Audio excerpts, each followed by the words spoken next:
पहले तो बताओ ये किस चैप्टर का क्वेश्चन है? सीरीज का AP GP GP AP GP HP AGHP HP क्या? ये क्वेश्चन है इंटीग्रल चैप्टर का। अरे पता है sir,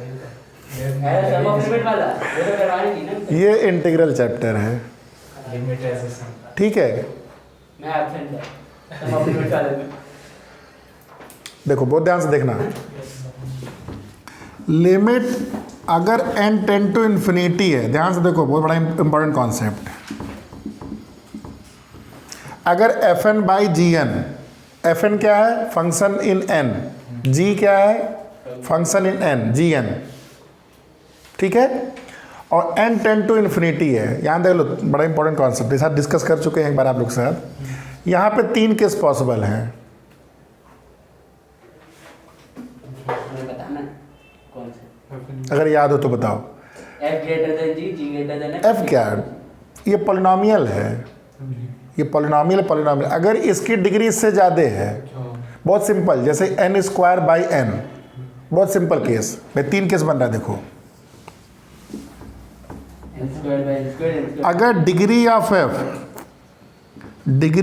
f is greater than degree of g, बहुत सिंपल केस ले लो। जैसे मान लो ये डिग्री ऑफ f मतलब जैसे n स्क्वायर फंक्शन है, ये मान लो n है, तो क्या बनेगा? ये n स्क्वायर बाई n, तो n बचेगा, n टेंड टू इन्फिनिटी, क्या आंसर आएगा? इन्फिनिटी। इस केस में लिमिट क्या आएगी? हमेशा। कल को ये क्वाड्रेटिक हुआ, ये लीनियर हुआ, ये क्यूबिक हुआ, ये क्वाड्रेटिक हुआ, क्लियर हुआ? अगर इसकी डिग्री इससे ज़्यादा हुई, जैसे ये n स्क्वायर, ये n हुआ, तो n स्क्वायर बाई n की वैल्यू क्या होगी? n होगी, और n टेंडिंग टू इन्फिनिटी में इन्फिनिटी।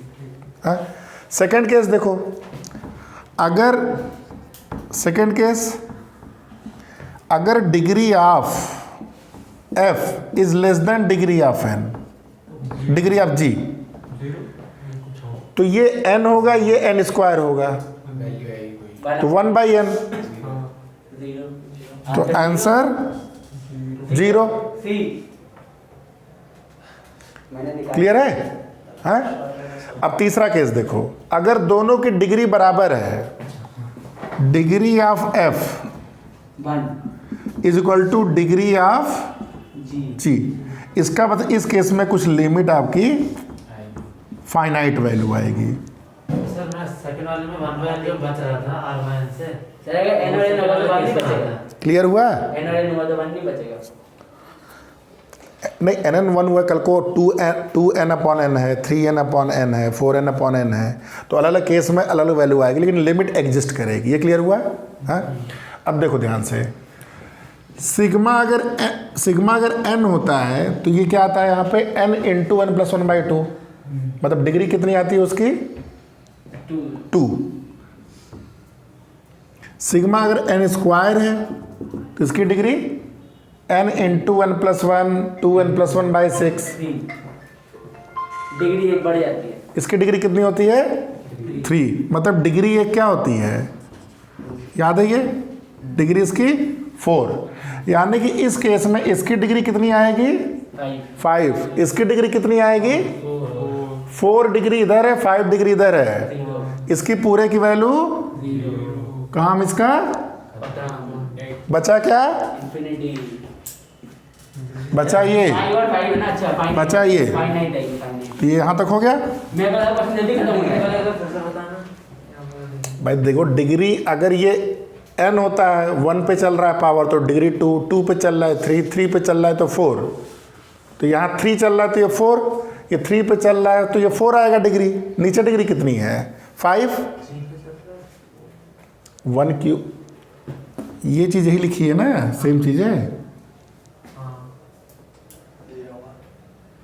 तो इसकी वैल्यू क्या आती है? n into n plus 1 by 2 का होल स्क्वायर आती है ना, तो डिग्री 4 हुआ ना उसका, तो ये डिग्री 4 डिग्री 5, तो इसकी डिग्री लोअर हो गई, इससे ये 0 हो गया, बचेगा। ये देखो क्या बचा। अब ये जो बच रहा है आपका, ये आपको देखने में लिमिट लग रहा है, लेकिन लिमिट नहीं है। ये क्या है? इंटीग्रल। कैसे?